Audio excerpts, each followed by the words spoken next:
Do you put that sort of mental exhaustion just down to this sort of obsessional thinking about how to win it? I'm not even exaggerating when I say I thought about it probably every single day, and it was sort of like my deep core reason to everything. You know, when you have to fight and dig deep, whether it be matches, whether it be in training, whether it be to go and do things maybe you don't want to do. That was always the thing driving me to be better and improve and get through those tough moments. Alfie, I'm so excited to get you on. I've been trying to do this for the best part of a year and a half, and me and your agent, we've gone back and forth, back and forth, back and forth, a bit like a tennis match actually, to try and get you on. So I'm so happy to finally be sitting, not next to you, but at least virtually away from you on a screen. Well, I'm glad we can finally get a date in the diary. I am to blame for that. Apologies. No, you've got, this is the thing I suppose that people don't necessarily appreciate or understand. It's just how full the tennis schedule is for any tennis player. I mean, it's absolutely chocker, isn't it? A year in your lifetime. Yeah, I mean, it's obviously a big talking point at the moment anyway, but yeah, we start the year in Australia. The whole of January you spent on the other side of the world, which absolutely not complaining there. The weather is absolutely gorgeous, but you know, that is the nature of the sport that we play. You know, there's a tournament to compete in pretty much every couple of weeks of every month, and you're away from home a lot of the time. You spend a lot of time on the road, living out of a suitcase. You know, we're extremely lucky. I think that's one thing I've definitely began to enjoy a bit more. Actually, is that sort of traveling and embracing different countries and seeing where the job can take you. I like that approach because so many people will obviously allude to the fact that it's bloody hard work. You know, doing a job like that is full on. It takes a lot out of you, a lot of the travel, a lot of the, workload, and, basically going from one place to another and having to be on your A game every time you turn up. That's hard work. But I like the fact that you're embracing it and saying that actually it's a great opportunity to travel and to see the world doing the thing you love. When we talk about in this podcast, a moment that sort of consolidates everything, a moment that you look to and go, oh, that was game changing for me. That was really defining for me. That sort of sums up a lot of things about who I am and I'm moving forward. You can take a lot from it. When we asked you for your moment in time, what did you pick? It's got to be Wimbledon 2024. That'll always be a standout moment for me in my career. It was a long journey to get there, winning that singles title, and it's been coming up to a year, obviously, since I last won it, and the emotions still, I relive it with family and friends and people close to me, nearly on a weekly basis. It was a special time and a special moment for so many reasons, really, and I'm definitely a lot more of a happier and freer man ever since that finals day at the Champs last year. That's really interesting that you say that it sort of freed you up. Did you feel like this sort of weight of expectation on your shoulders before that? Was that an internal thing or was that an external thing from other people's expectations? Where did that come from? Yeah, it was probably a bit of both, to be honest. For me, I have quite high expectations and I set my goals really high. And I was in a position, Jan 2023, where I won the Australian Open singles, which was sort of tick number 3 in the career Grand Slam. And ever since then, it was like, okay, what's left in the Grand Slam bingo card? And it was Wimbledon. So I think ever since that moment, which was past coming up to 2 years, past 2 years now, I felt that I put myself under that pressure because it was a goal. It was an ambition. Not many, I think only one male wheelchair tennis athlete has won the career Grand Slam before, and that was Shingo Kaneda from Japan. So, it's not really an achievement that's been done by a lot of players in the wheelchair circuit. And to then have that opportunity to be so close, and it felt like, it felt like it was destined to be. But sport doesn't allow you to win those sorts of things that easily. And I had to lose 2 finals, which I think added to the pressure that was growing each year. 2023 was the first year that I made a Wimbledon singles final. And I was 2 points away from winning the match. And it was a 3 and a bit hour contest against the Japanese player I just mentioned. And then the following year, I made the final again and I was 4-1 up in the first set. And very quickly, my opponent turned on the afterburners and won the final. And so there was that real, I don't know, frustration, I guess, but also a little bit of Mm. doubt that started to grow over time, because that wasn't obviously the first time that I played at the championships. I'd started playing there since 2015 was my first Wimbledon professional match, and then the singles event came in for the first time since 2016. So if you think about it, like from 2016 to 2023, I'd never made a final. And that was always a big thing that was playing on my mind, that I probably wasn't naturally suited in terms of my style to the grass, and there was a lot of evolving, adapting, and learning that needed to happen in that process. Um, and then 2023, I finally get the opportunity to potentially get my hands on the trophy, and to be 2 points away, it was a real tough moment. And then you get the opportunity again the following year. You think it's got to be this year, has to be this year, otherwise I'm gonna sleep very very badly for a long while. And once again, it didn't end up my way. So there was so much learning and so much, I don't know, building back up and building belief, building confidence, and trying to get through those darker days after the championships, where I felt that maybe it was slipping away, or it wasn't going to be my time. And to know that you've only got one opportunity every single year to get that opportunity to tick that I was box. going to say, what does that do? What does that do to your mind? Because you can be as physically prepared as you need to be or think you can be. But like you say, you've got to take the opportunities when they present themselves. And then if you can't, for whatever reason, it's so painful. Like you say, having to go another 364 Yeah. days to get back to that point where there might again be a possibility. I mean, it must be crushingly difficult to deal with, but yet so many people learn so much from failure as opposed to Yeah, it's success. so cliche, but I think those two final losses were two massive moments in my career that I look back on. I think from a mental perspective, and getting back on the horse and going again was Mm. was huge. I learned a lot, because both times I then went and won the US Open, which happened 6-7 weeks afterwards. So it sort of taught me a lot about myself. And I think some players could still get bogged down in that defeat and harbor it for quite a long period. And don't get me wrong, I definitely had my moments where I struggled to move on for quite a period afterwards. And that's why I'm very So what changed? What changed in your psyche? What did you learn that actually did make such a difference that then you could put into play when the opportunity presented itself for a third time? I think the fire and the hunger definitely grew. That's one thing I noticed, that when I lost those two finals, I went through a week or two period of being quite low, and my mood wasn't great, and I probably wasn't the most pleasant person to be around, because it was something that I'd built up for quite a period beforehand. And then you just feel like this bubble's been burst, and you don't really know how to manage that. And there's a massive hype before it, and then it just goes silence afterwards. And when you don't achieve your goal, and it's such a high goal to achieve as well, to win it, it's quite a tough period. And I think for me, the biggest thing that I learned was just still try and see the progression that I was making, which is hard to see when you've lost. But actually, there was so much that I took away from those finals. The fact that in 2023, it was my first final. So I was like, I can make a final here. It gave me a lot of confidence. The second final, it almost backed up that I can still make a final, because the biggest thing I had in my head, I think, in the second year was that just a fluke? Was that just a one-off final that I had one opportunity and I couldn't take it? But to then be back then, that final, it was like, okay, no, we've spent a lot of time on the practice court developing my grass court game and getting stronger in so many different areas, that okay, this can be a not a given, obviously, because nothing's ever given. But if I play the way I can play, I can make a final. And there's a stronger, deeper root of confidence and belief in me. And so that, I think, going into year three, when I finally made the final again, that certainly played a big part in it. But I tell you what, that year from 2023 to 2023, to 24, when I lost that final, it was the longest year of my life.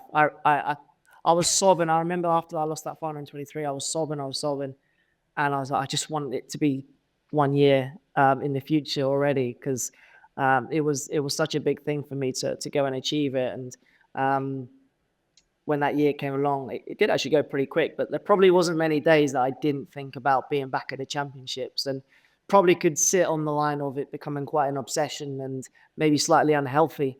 And that's why I was very grateful and relieved afterwards that I managed to finally get my hands on that trophy, because I don't think I could have gone another year of thinking about it most days, and to the point where I'm only talking about it openly now. But um, I actually struggled with a bit of mental exhaustion about 4 or 5 days before my first match this last year, because I'd been thinking about it and been, you know, playing a lot of scenarios out in my head for quite a long while. That when the time came. That was going to be my next question. Like, you must have been bogging yourself down to such a degree with this, like you say, obsessional thinking about how can I convert it? How can I make it this year? It must have been just, everything else shut out and just focused on that one goal.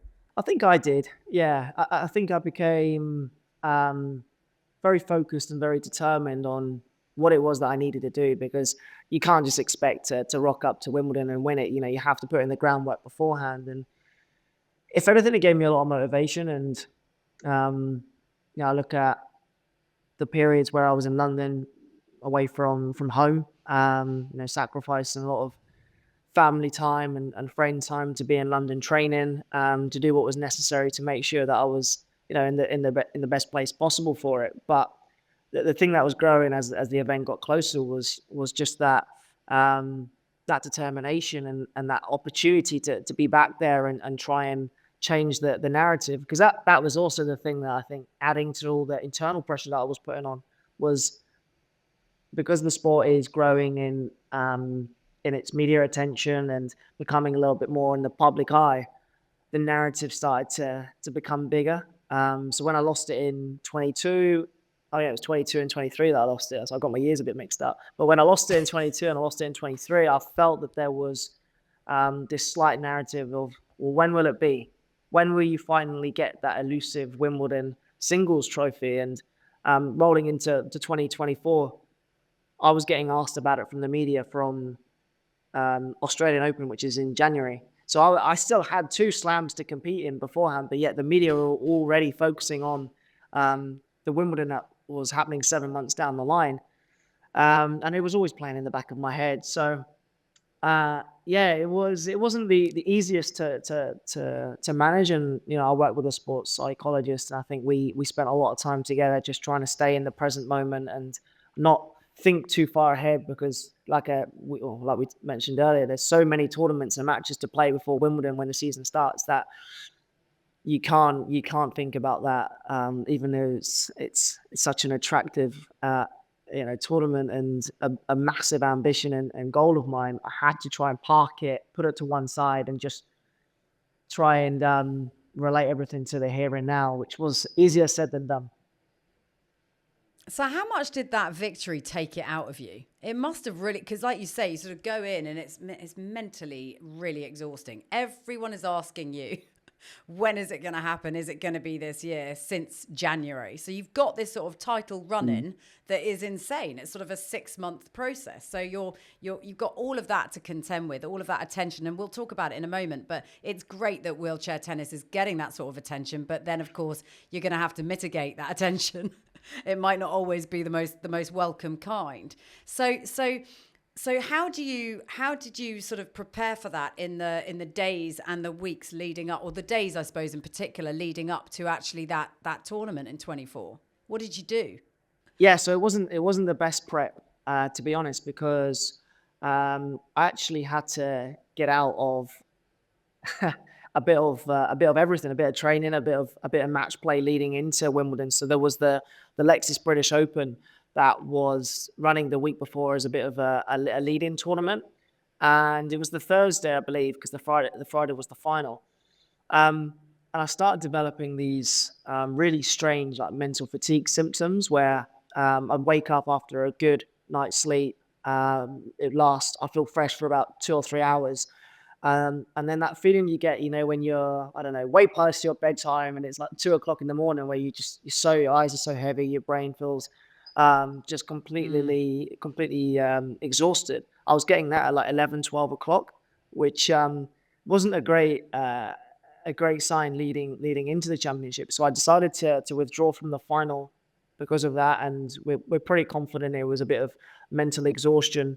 Um, so the Saturday and the Sunday, I literally had to go home, and I just did nothing. No socializing, no draining the battery. It was trying to recover the mind. Physically, I was fine. I was in a great place. I'd played Queens, I played Eastbourne, done really well at both of those events.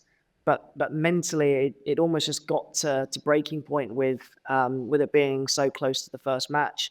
So I must admit, I was slightly worried and concerned how I was then going to put in a good week's shift, knowing the demands of it all, and the mental rest is such a huge thing for that week. Like trying to get out.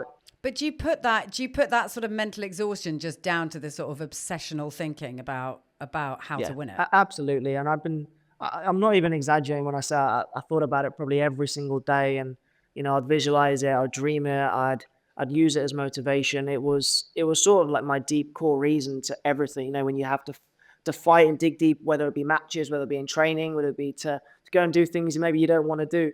That was always the thing driving me to be better and improve and get through those tough moments. And then it was almost like we're here now. It's time to make history, and it just felt like I'd overstimulated myself or overthought things and exhausted my mental battery. So we took a very steady approach the sort of 3 or 4 days before my first match. Had a light hit on the Monday, and then yeah, we got started on the Tuesday, and at that point I was just running off adrenaline. And thankfully I was yeah, I had a good team behind me who managed to get me through those weeks. But it would be a case where we would say we're going to talk for half an hour. We're not going to go over that, because even those conversations were draining me Mm. during the championship. So I actually had a great excuse that week just to watch TV and sort of not speak to anyone, which is which was a dream. I definitely played on it a little bit.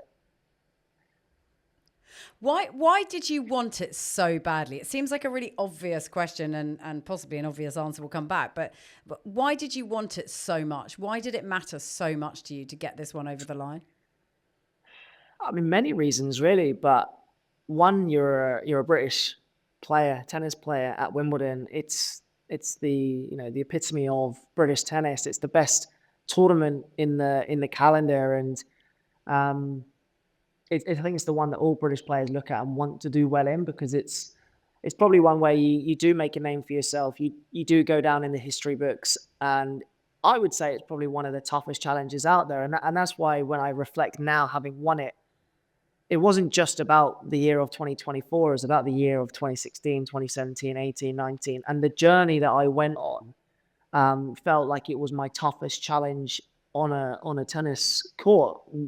The other slams, they were obviously challenging, but I won Roland Garros, I believe, in 2017, US Open 2018, sort of in my early days of playing professionally. Oz definitely came a little bit later and was also a challenge, but that happened in 23. So it felt like it was more about the journey that I was on than necessarily the actual outcome of winning it. But I mean, look, winning a Wimbledon is still a pretty cool thing to put on your CV. So the things that come along with it, the sort of brief limelight, media attention, to have it in your trophy cabinet. It's sort of why we do what we do every single day, to win those slams. It's the pinnacle of tennis. And I think the biggest thing for me was the fact that it would have completed the career Grand Slam. It was sort of fitting that it had to be Wimbledon to be the last one to add that to collection. Maybe it made it slightly more challenging, but I never once, deep down, didn't believe that I would win it. It was just a case of managing myself, managing the courts, the change of players that were coming through each year, and the difficulty that obviously they provide, and being ready in all aspects. Because I said to my coach, I was like, I will never retire until I win Wimbledon. That was one promise I'd made to myself. I was never ever hanging up my racket. Maybe like Rory McIlroy, but I was never not going to win it. Whatever it took, I was going to make sure that I did it. And yeah, I think it goes and speaks for itself winning Wimbledon. But also, it's the one event in the year that I get to do it in front of my family and people close to me. Like there's a huge team behind a lot of us that makes us tick on a court. And every year my family would turn out in their numbers and they'd be there, win or lose, offering support and being the loudest people in the crowds. I wanted to do it for them. I wanted to give them something to go home celebrating, and they did it well. Probably a lot more than me, actually. Sport is like full of those magical moments. Watching Rory McIlroy at the Masters the other week, as you probably were with one of however many tens of millions of people that were all watching that unfold. Does that take you back? Like, for somebody who isn't a sports star, I can't relate to that moment that he's in. What's it like to be able to relate to that moment that Rory McIlroy was in on the 18th on that playoff? I mean, what did that evoke all those emotions and feelings from you that you felt back in that 24 Wimbledon It win? really did. It actually made me quite emotional watching it, because I know the probably the demons that he's had to fight over the years, to get back out there, to give himself another opportunity. And it's not a bad thing, but when you put yourself back into that event, knowing that if you lose it, it's almost going to take a little bit out of you every single time, negatively.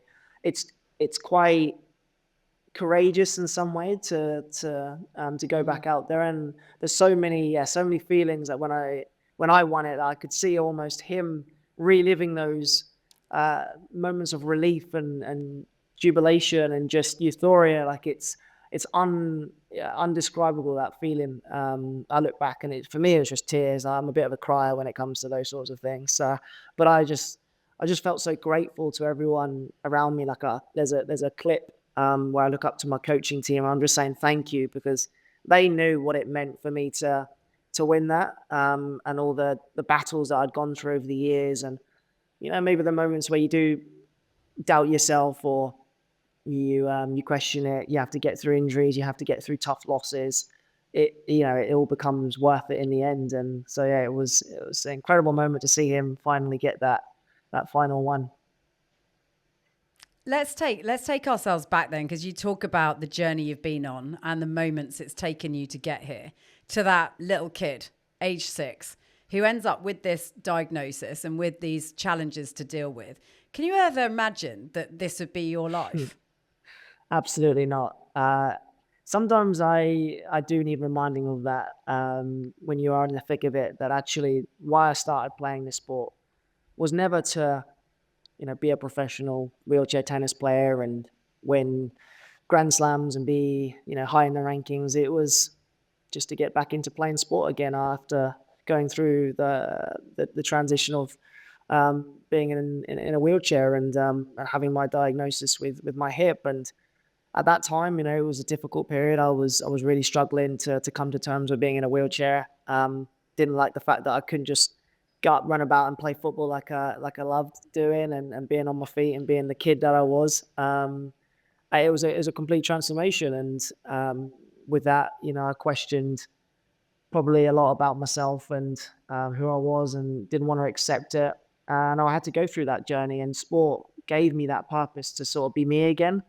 And that's always the message I try and share, actually, that I didn't just get in a chair and a few years later wanted to be a professional.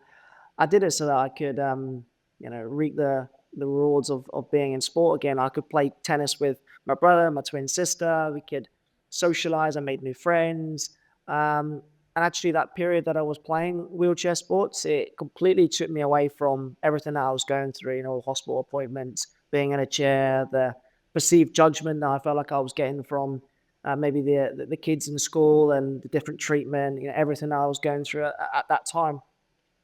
Being on a tennis court, just everything went silent, and it took me away from all of that. And that was really the main purpose of getting involved. And then yeah, I guess it happened organically and naturally over time. But to think, nearly 20 years on, that I've got this career, it just absolutely, it's a bit of a pinch me moment. I can't quite believe that I'm in this position with the journey that I've been on, and to see youngsters out there be in similar positions.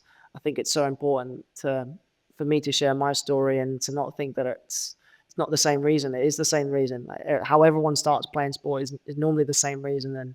And yeah, I feel very grateful for a lot of things. If anyone should have or could have the most airtime to talk about what they've been able to achieve in the sport of wheelchair tennis, it should be you. I mean, 32 Grand Slam titles is no mean feat.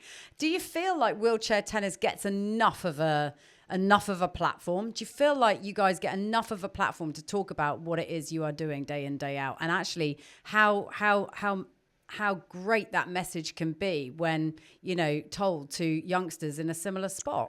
Yeah, I think it's growing, and I definitely think that over the last 5 years, we're making real inroads in having the sport be out there and for a wider audience to view the sport. Of course, there's a process that you sort of have to go through. But you look at the All England Club and what Wimbledon have done over the years. 5 years ago, we were playing finals on court 17. Fast forward 4 or 5 years, and you're now playing finals on court number one, live on BBC. And the impact that can have is well, it's huge, to put it simply. It not only does it give more people the awareness of wheelchair tennis and disabled sport, but it encourages more youngsters with disabilities to know that actually, if there's an 8-year-old out there who can dream of playing on court number one and maybe centre court in the future, we hope, but they can have that dream and actually live it. And that's, being in the sort of Paralympic world, and I see how other para sports are not getting that integration. I feel I feel like there's a bit of a responsibility to try and demonstrate Yep. that it is possible. 20 years ago, we weren't even playing a singles event at Wimbledon, and in the majority of slams 25 years ago or 30 years ago, that wheelchair tennis wasn't even a thing. But it took that that person or a bit of a movement to encourage wheelchair tennis to be integrated. And I think it can be better still. Of course, like we don't want to stop there. We want to try and integrate a lot more with the ATP and the WTA to try and improve that that visual awareness of it. But the slams are doing great things at the moment, and we're so grateful because as selfish athletes, we're getting those platforms, we're getting those opportunities to be in front of the TV screen and share our stories.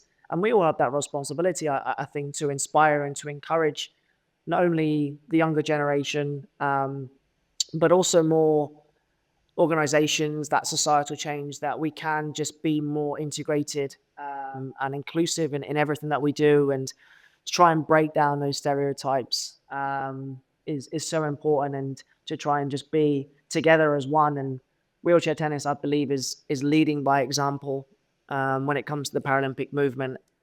I feel very proud to be a part of that. Yeah, you should be.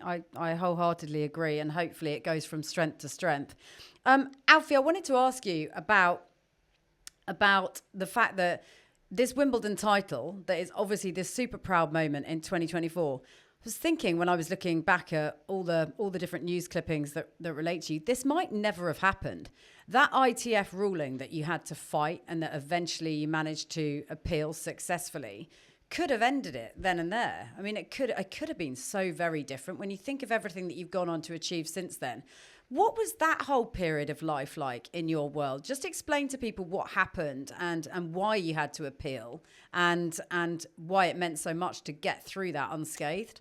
Well, as unscathed as you could be. Essentially the nuts and bolts to it was the eligibility criteria changing, the minimum eligibility criteria changing. And therefore, there was a process that the ITF needed to go through, like a real formal, vigorous process. And I think they'll openly admit that process wasn't as sort of black and white as it could have been, and there was a bit of a grey area, and essentially I fell into that grey area, which meant there was a bit of uncertainty around the future of my career.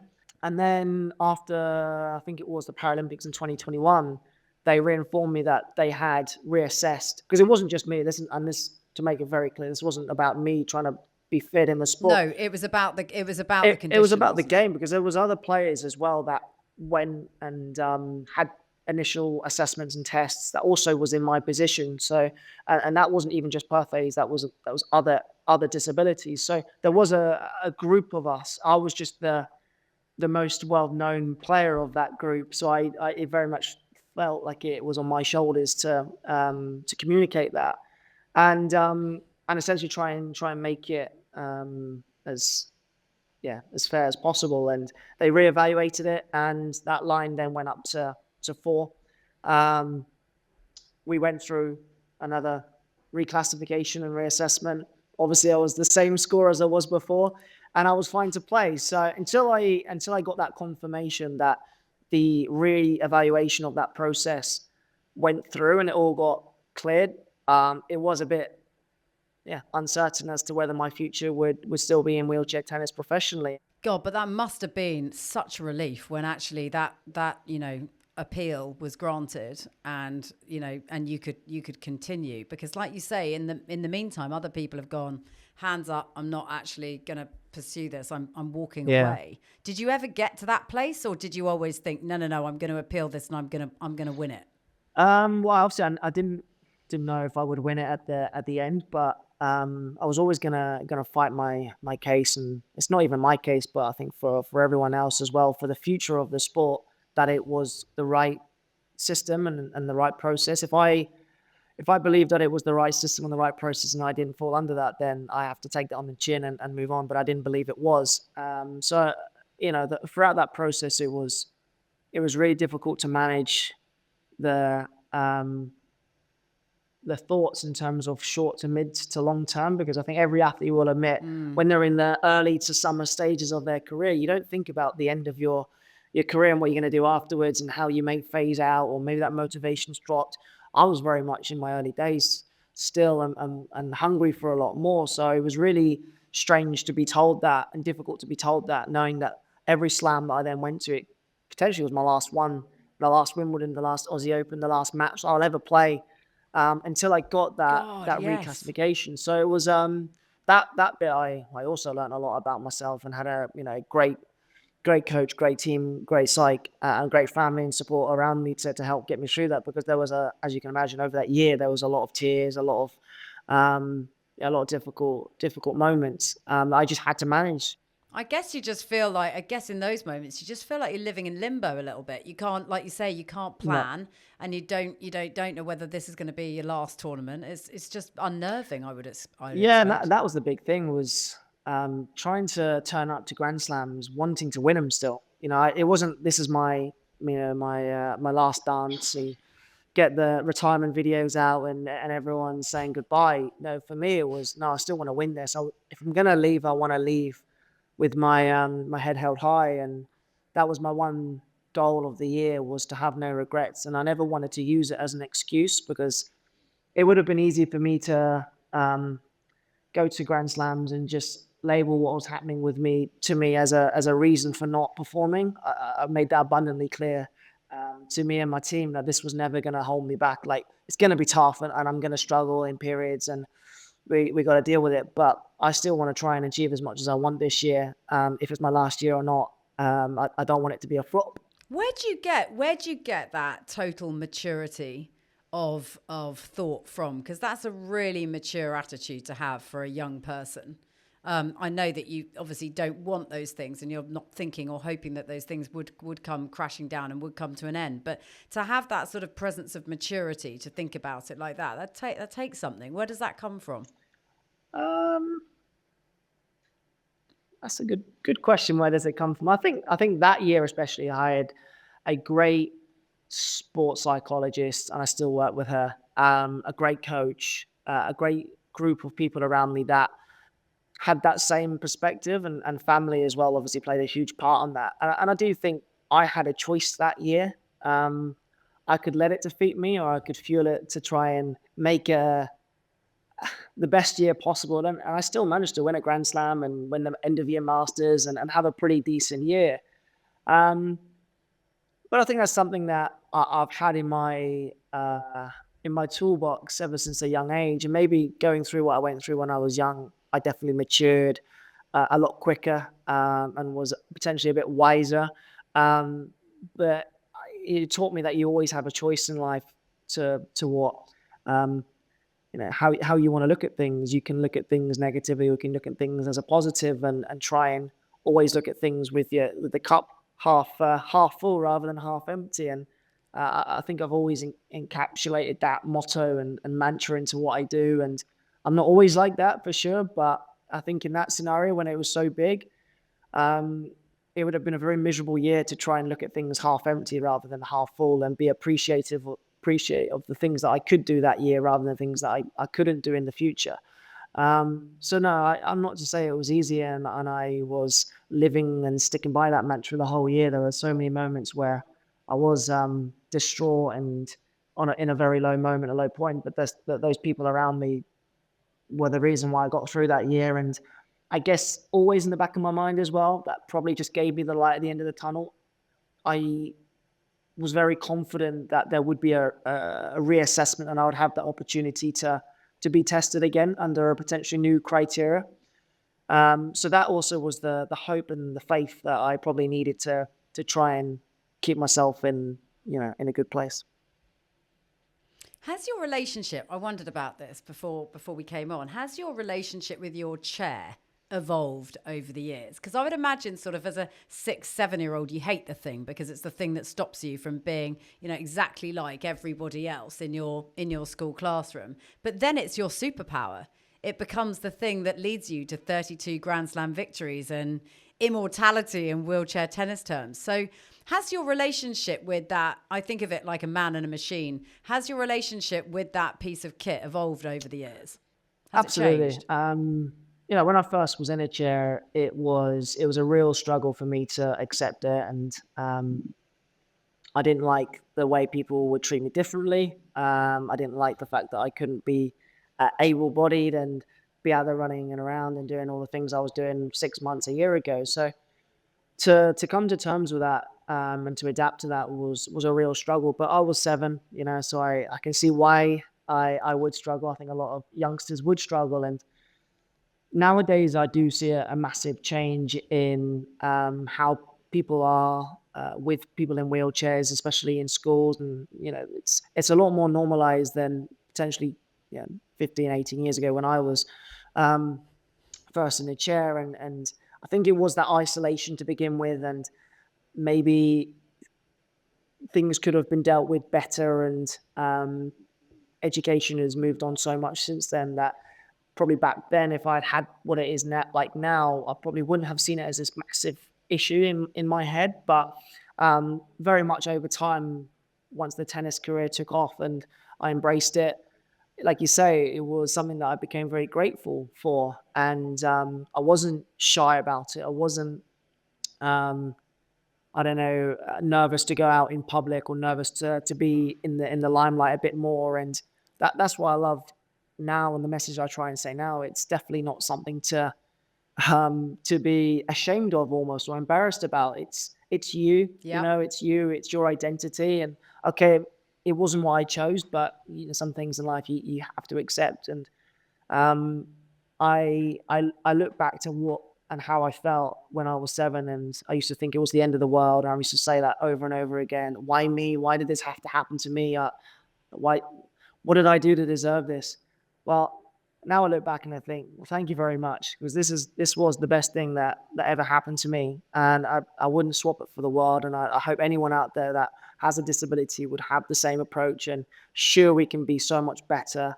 It is getting better, but we can still be better with those breaking down those stereotypes, and empowering people with disabilities, and giving them the more independence, and being able to be themselves, and not feel like they're um, I don't know, in a section or whatever. Um, so yeah, it's been a tough relationship, but one that's flourished over time. And I hope that there's people out there, and I know there's people out there that have seen the impact that wheelchair tennis has had. And just to share one personal experience, because I think it encapsulates this topic very well. I was training at a centre in David Lloyd in Norwich, and I got approached by one of the other coaches there about a young girl who had bone cancer, who didn't want to play wheelchair tennis because she did play tennis on her feet. She didn't want to accept that she had to go in a wheelchair, more because of the way people would look at her and the way she perceived people would judge her and treat her. Yeah. And he asked if I would just talk to her. So we got on court, and she refused to get in the chair, and she was adamant that she only wanted to play tennis on her feet, even though she was going through a lot of pain and struggling. So that was around an April, May time. I got in touch with her mum just before Wimbledon, and I said, look, I would love for yourself and her name was Lucy to come down and just see wheelchair tennis at Wimbledon. I'll get you a couple of grounds passes. Let her see what it's all about. And she turned up to my first round match, and the crowds were full. You know, there was obviously my family there. There was a lot of noise and a lot of people that just accepted that wheelchair tennis was there and that it was this cool thing. Like, people were supporting it, people were talking about it, and it wasn't like this big this big judgmental taboo thing that she maybe had going on. So she watched the day, watched my match, went home, and there was a disability wheelchair tennis festival the following weekend in Norwich, which immediately getting home she signed up to. She went to that weekend, and that was 2.5 years ago now. She's now part of the junior program here. She plays it 3 or 4 times a week. She's an avid wheelchair tennis player now, and I've been very lucky to witness her flourish and change that sort of mental relationship with the wheelchair. And she absolutely loves it. And I think she could be a real star for the future. So it was a real moment for me witnessing that and having a small part to play in that sort of that or her life and her little battle. See, that's what it's all about, isn't it? It's being able to actually, from your own experiences, share what you would have wanted as that kid who, is then learning off somebody that's been there, done that, got the t-shirt. And it is, and it can be so positive an experience and so much fun to be had. And like you said, her mindset has shifted as a result of being involved in it, which is brilliant. What's next for you? I was looking, is there anything left that you can actually achieve? And there is. Don't you start. There is. I've got 3 years. There is. It is. Come on. It's the Olympic singles gold, isn't it? It's there. It's within touching. Are we talking? Are we looking forward? I know you're planning. Are you planning for LA 28? What's going on in that head of yours? I'm there already. Nah, it's of course it's the last one. I promised myself that I never get as fixated and obsessed as I did about Wimbledon. But I also know what I'm like, and I wanna win that. I think the beauty I have is that it's not every year. So this time around, it's. Does that make it worse? It's like every 4 years there's an opportunity. Do you know what? I think it's easier for me because I'm aware of how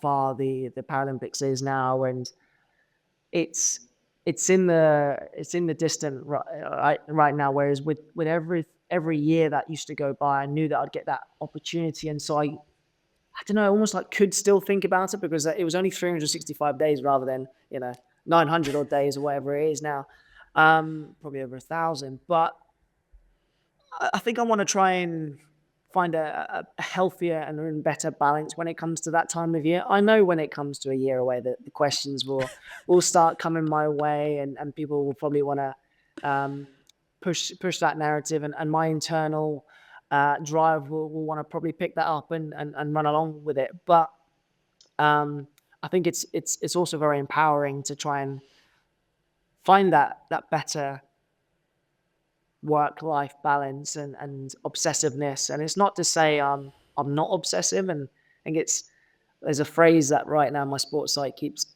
telling me, and it's completely gone out of my mind, but it's like I care, but I'm not obsessive, and I care deeply, but it's not going to consume me. And having that balance with what I do moving forward is such a big mantra that I want to live by, because there's also a lot more to Alfie than just the tennis player. I'm working on that. But there's other things, and there's other things to life, and it's not to say that I'm now not motivated for training or competition or anything like that. It's just a healthier and better balance. But it is a mission, and I hope that I get that opportunity again in LA to get that gold. Do you struggle, Alfie? Do you struggle with you talk about work-life balance? Do you struggle with sleep, with all the traveling that you're doing? Do you struggle with making sure that your recovery is where it needs to be, where your fitness is where it needs to be? All of those things that anybody who is doing this sort of has this kind of lifestyle, and it's relentless, isn't it? The tennis calendar, as we started off by talking about at the beginning, is relentless. Do you struggle with those things, or are you getting more and more on top of them as time goes on? Sleep especially has probably been one of my biggest battles when it's come to major events. Just that anxiety, that excitement, that nervousness before a tournament or before a big match.